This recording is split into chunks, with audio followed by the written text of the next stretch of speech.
লবণ ছাড়া কোনো চামড়া এখানে ঢুকবে না। সেটিও আমরা দেখলাম যে এবার কমপ্লায়েন্স খুবই ভালো। এবছরে আমাদের 63 বছরের মধ্যে সর্বোচ্চ লবণ উৎপাদন হয়েছে, সেটি হলো 24,37,000। এই লবণ উৎপাদন হওয়ার প্রেক্ষিতে যেটা হয়েছে, লবণের কোনো ক্রাইসিস কোথাও হয়নি।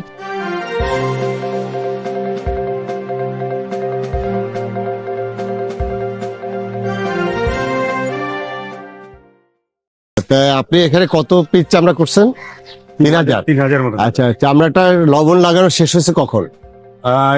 রাত্রে শেষ হয়ে গেছে, রাতে শেষ হয়ে গেছে। ফজরের আগে। আচ্ছা, এই চামড়াটা কোথায়, ঢাকার চামড়া না কোথার? ঢাকার চামড়া। এই কত করে কিনছিলেন আপনি?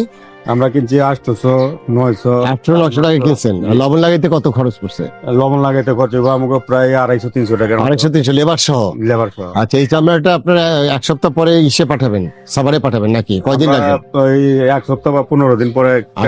এখন আমাকে একটা জিনিস বলেন, গত বছর আপনি কত চামড়া করছিলেন? গত বছর আমার চামড়া হয়েছিল, আমরা কয়েকজন করি তো, গত বছর হয়েছিল প্রায় 2200-2400 মতো। 2400। আর এই বছর করছেন কত? 3,000। 3,000। গত বছর দাম কত ছিল আর এই বছর দাম কি বেশি না কম? এই বছর গতবারের চেয়ে বেশি দাম বেশি। আচ্ছা, এই চামড়া আপনি কতদিন পরে ছাড়বেন? এটা আমরা মনে করেন এই 8 দিন 10 দিনের পরে ছেড়ে দিবেন। জি। তো তখন আপনি কত করে আশা করছেন? আমি তো আশা করতেছি সরকার যে রেট দিচ্ছে ওই হিসাবে পাবেন এটা? পাবো। আচ্ছা, ঠিক আছে। এই যে ভিতরে এই পানিটা নিয়ে এগুলো পরিষ্কার করা যায়? এগুলি পরিষ্কার করে। আচ্ছা, কোনো আর সমস্যা নাই না? না, এমনি কোনো সমস্যা। একটা জায়গায় কতগুলো থাকে চামড়ার, কতগুলো লেয়ার? 200 থেকে 300 মতো। মানে একটার মধ্যে 300 চামড়া থাকে। আর এমনি ঝিল্লি ছাড়াইতে কত পয়সা দিতে হয়? মানে পার চামড়া লবণ আর ঝিল্লি ছাড়াইতে কত দিতে হয়? কেউ 35 টাকা দেয়, কেউ 40 টাকা দেয়, যে ইয়া ছাড়াইতে। যা নিতে পারে আর কি। আর ওই যে লবণ লাগাইতে লাগে কয় কেজি লবণ? লবণ লাগে আপনার প্রায় একটা চামড়ার মধ্যে আমাকে 10 কেজি। 10 কেজি লবণ। আচ্ছা, এই পানিটা পড়তেই থাকবে না যতক্ষণ? পানিটা 24 ঘন্টা পড়ছে। 24 ঘন্টা পড়বে, এরপর শুকাই যাবে। তারপর আবার এই যে বর্ষার জন্য আপনার এই যে ভিজা ভিজা থাকে না? ওই গ্রামে, এটা গ্রামে ভালো। ঠিক আছে।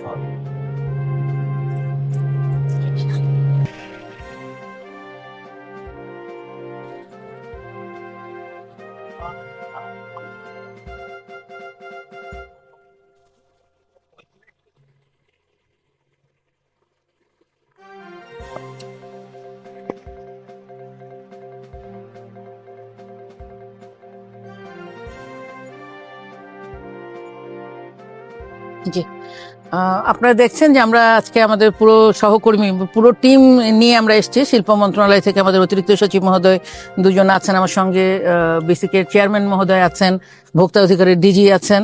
তো আমরা সবাই মিলে এসেছি মূলত আজকে আমাদের এই ট্যানারির যে চামড়া গতকাল যে ঈদুল আজহা উদযাপিত হলো, সারা দেশ থেকে যে চামড়াগুলো এসছে, এটির ব্যবস্থাপনা কিরকম ভাবে আমরা করতে পারছি। আমাদের সিটিপি আপনারা অনেক দিন থেকেই জানেন যে আমরা সিটিপিকে পুরোপুরি এটার জন্য প্রস্তুত করার জন্য যা যা পদক্ষেপ নেওয়া দরকার সেই পদক্ষেপগুলো আমরা নিয়েছি। এটা আমরা আজকে সরজমিনে দেখতে আসলাম। তো সব সময় যেটা বলা হতো যে সিটিপি কার্যকর নয় বা সিটিপি কাজ করছে না, এইসব কারণে হয়তো আমাদের আউটলেটে যে পানিটা আছে বা স্যাম্পল যেটা হচ্ছে সেখানে আমাদের মানমাত্রাটা বেশি থাকছে। সেই জায়গাগুলোকে কিভাবে আমরা নিরসন করতে পারি সেই লক্ষ্যে আমরা অনেক দিন থেকে কাজ করছিলাম। এবছরে যেটা আমরা করেছি যে এই সব সিটিপির যে মডিউলগুলো, এগুলো সবগুলোকে ওভারহোলিং করা হয়েছে। 7-8 ফিট স্লাস ছিল, সেগুলোকে আমরা সরিয়েছি।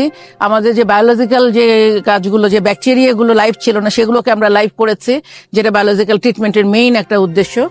আর যেটা করা হয়েছে সেটা হলো কিছু কেমিক্যালস, এগুলো আমরা দিয়ে যেটাকে পিউরিফাই করে পানিগুলোকে, সেটাকে আমরা করেছি। আর প্রতিটি ট্যানারি মালিকদেরকে বলা হয়েছে যে তারা কোনোভাবেই আনট্রিটেড ওয়াটার, যেটা হলো মেইনলি তাদের ওখানে প্রাথমিকভাবে যেটুকু করে প্রসেস করা দরকার, সেটি ছাড়া তারা কোনো এই সিটিপি যে কনভেন্স লাইন সেখানে কোনো দিবে না, ওয়াটার দিবে না। যার পরিপ্রেক্ষিতে আমরা এটা দেখতে পাচ্ছি, আপনারা দেখলেন যে আমরা পুরো সিটিপি ঘুরে আমরা প্রথমে ঢাকা হাইড ওখানে গেলাম, যে ওখানে তারা কিভাবে চামড়াগুলো লবণ দিয়ে সংরক্ষণ করছে সেটি দেখে আসলাম। তারপরে আমরা সিটিপি পুরো ভিজিট করলাম। আলহামদুলিল্লাহ যে আমাদের গত কয়েক বছরের মধ্যে একটু একটু করে আমরা ইমপ্রুভ করছিলাম। গত 2 বছরও আপনারা দেখেছেন যে এই একই সিটিপিতে আমি বারবার এসেছি এবং সেখানে ইনস্ট্রাকশনগুলো দেওয়া হয়েছে। মাননীয় মন্ত্রী আমাদের টাস্কফোর্সের মিটিং করেছে, বাণিজ্য মন্ত্রী মহোদয় সেখানে উপস্থিত ছিলেন, সমস্ত স্টেক হোল্ডার্স, মৎস্য প্রাণী সম্পদ মন্ত্রী থেকে শুরু করে সবাই মিলে আমরা এখানে টাস্কফোর্সের যে ইনস্ট্রাকশনগুলো দেওয়া হয়েছে সেটা কিভাবে পরিপালন করা হচ্ছে সেটি বলা হয়েছে। আরেকটি কথা বলা হয়েছে যে কোনোভাবেই লবণ দিয়ে চামড়া মাখানো, লবণ ছাড়া কোনো চামড়া এখানে ঢুকবে না।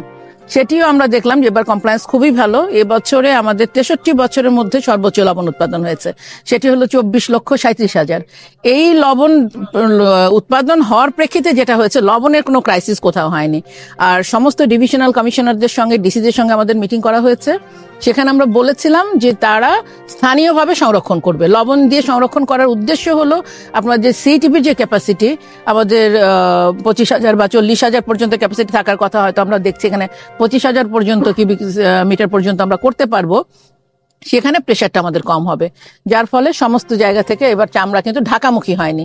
আপনারা এর আগেও প্রচারণা দেখেছেন, বাণিজ্য মন্ত্রণালয় থেকে টিভিসি করা হয়েছে, শিল্প মন্ত্রণালয় থেকে টিভিসি করা হয়েছে, যে ঢাকার বাইরে চামড়া 7 থেকে 10 দিন এখানে ঢুকবে না। তার প্রেক্ষিতে আমাদের এখানে সিটিপি যখন আমরা ফেজ বাই ফেজ আমরা এখানে ঢুকবে, চামড়াগুলো প্রসেস করা আমাদের জন্য অনেক ইজি হবে। তো সেটি আমরা আলহামদুলিল্লাহ আমরা খুবই ভালো ফল পাচ্ছি। এবং আমার মনে হয় যে এরকম করে যদি আমরা আরো আরেকটা সিটিপি আমাদের করার পরিকল্পনা আছে, আরেকটা ঢাকা, আরেকটা চিটাগংয়ে, এবং ঢাকায় আরেকটা হবে সেকেন্ড সিটিপি। এইটা হওয়ার পরে আমাদের যে সারা বছরের যে চামড়ার লক্ষ্যমাত্রা, হ্যাঁ প্রসেসের যে লক্ষ্যমাত্রা প্রায় 1 কোটি হয় কোরবানির সময়, 1 কোটি লক্ষ্য, আর সারা বছর ব্যাপী হয় 1 কোটি। এই 2 কোটি চামড়ার প্রসেসিং এর জন্য যত ধরনের ক্যাপাসিটির দরকার, যে ধরনের প্ল্যান দরকার, সেটা সক্ষমতা আমাদের অর্জিত হবে। তবে এবছরে আমরা যেটা প্ল্যান করে দিয়েছি, যেহেতু ফেজ বাই ফেজ আমরা করব, আশা করছি যে আমরা সুফল পাবো।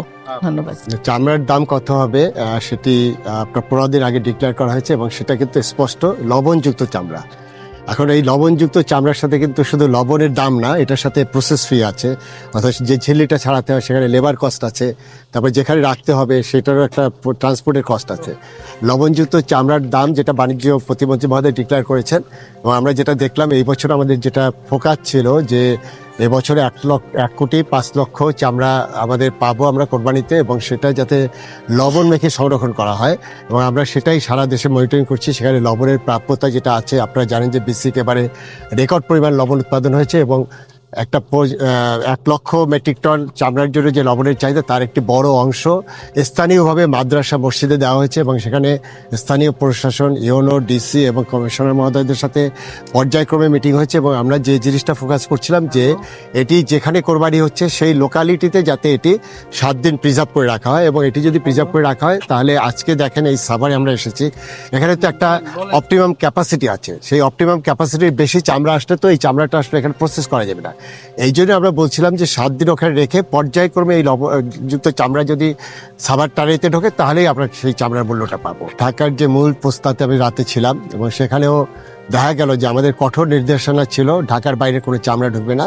এরপরও কয়েকটা ট্রাক ঢুকে গেছে, এবং আমরা তখন ওখানে যে আফতাব সাহেব আছেন, প্রেসিডেন্ট সাহেবকে আমরা অনুরোধ করেছিলাম ওই চামড়াটা যাতে ওখানে নামিয়ে লবণ মাখিয়ে রাখা হয়।